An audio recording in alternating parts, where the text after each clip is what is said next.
Alright guys, it's Mad and welcome to another premium preview. For you guys that read the patch notes, you'll know all about this. This is the tier 3 premium German medium tank, the Großtraktor.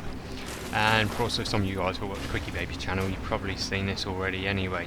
Yeah, brand new premium coming into the game. You can have a quick go in it now if you really want, or if you haven't already.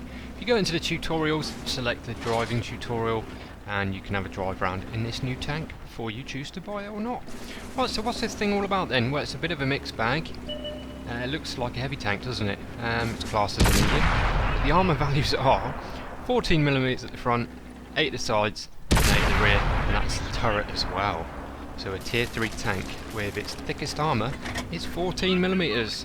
So this thing is going to be abused by high explosive rounds all day long. Yeah, so the armour's not great. But what you can see is though the mobility. Medium tank, 44 miles an hour, kilometres an hour forward speed limit, and 12 in reverse. Ultra reverse is 36 and the turret traverse is well over 40.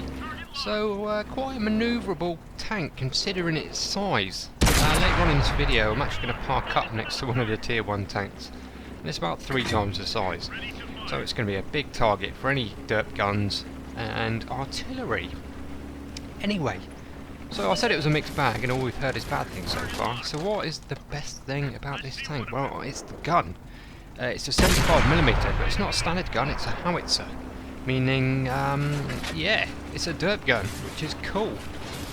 So what are the penetrations? Well, AP rounds, the pen is 43, heat rounds are 87, and the high explosive rounds are 38mm of penetration. That doesn't sound very good. But with the high explosive round you get 175 alpha rather than the 110, and high explosive round penetration is only 5mm less than the AP, so it's pointless using AP on this tank. You just want to stock it up with high explosive rounds and a few heat rounds for bashing through hard targets, if your high explosive rounds are going to do minimal damage. Anyway, so it gets a bit better from there. The rate of fire is almost 11 rounds a minute for a 75mm howitzer. This thing can rack up the damage pretty quick, and it doesn't stop there either. This thing has 12 degrees of gun depression. 12 degrees! That is awesome. And also the elevation is 60 degrees. So if people are parked above you thinking that you're not going to be able to shoot them, well, they're going to be wrong. They're going to get a 75mm howitzer round right in their face. Anyway, onto the view range, 330 metres, not great, but then it's a tier 3 machine and binoculars will solve that. And you'll probably have a decent crew from one of your higher tier German tanks in it anyway. Signal range is crap, but then it's a low tier premium and even higher tier premiums tend to have crappy signal range.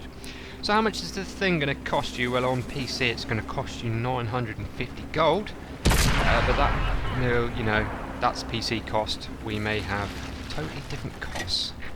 Yeah, so it's going to be around 950 gold. Right, on PC also, this thing does not have premium matchmaking.